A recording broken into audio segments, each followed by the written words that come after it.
ఒకటి కాదు రెండు కాదు 420 వాగ్దానాలు చేసిండు రేవంత్ రెడ్డి.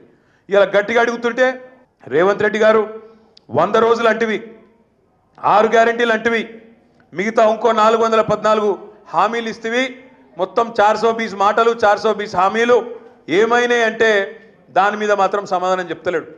ఒక్కటంటే ఒక్క హామీకేమో పైసలు లేవాట. తులం బంగారమేమే రేవంత్ రెడ్డి, బంగారం దుకాణాలు లేవా అంటే దానికి సమాధానం చెప్పాడు. ముసలోళ్ళకి 4000 పెన్షన్లు ఇస్తా అన్నావు, ఏమైంది రేవంత్ రెడ్డి అంటే సమాధానం చెప్పాడు.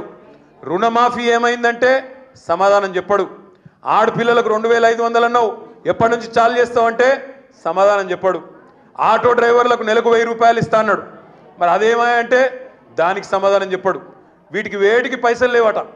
ఇవన్నీ చేసేందుకేమో పైసలు లేవు. 100 రోజులల్లా చేస్తానని చెప్పిన ఒక్కదానికి కూడా పైసలు లేవట. కానీ ఒకటే ఒక్కదానికి మాత్రం పైసలు ఉన్నాయట. దేనికి ఎరికేనా? మూసీకి మాత్రం 1,50,000 కోట్లు ఖర్చు పెడతారట. ఎందుకు ఎరికేనా? మూసీకి ఒకటే ఒక కారణం.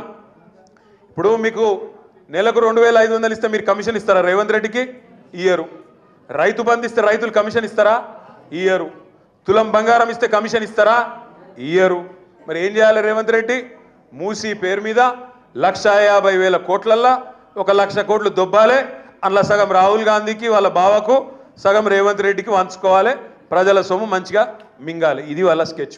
మీరు దయచేసి నేను మిమ్మల్ని కోరేది ఏంటంటే, మనము ఏ పేదలైతే కాంగ్రెస్ పార్టీ చేతులు మోసపోయినరో, ఏ రైతులైతే మోసపోయినరో, ఏ ఆడపిల్లలైతే మోసపోయినరో, ఇవాళ ఏ వృద్ధులనైతే రేవంత్ రెడ్డి మోసం చేసిండో, మనం నిలదీసేదాకా, మనం మరలబడేదాకా, మనం కొట్లాడేదాకా, ఎప్పటి నుంచి ఇస్తావు పైసలు అని గట్టిగా గల్లాబట్టి అడిగేదాకా కాంగ్రెస్ పార్టీ మోసం కొనసాగుతూనే ఉంటుంది.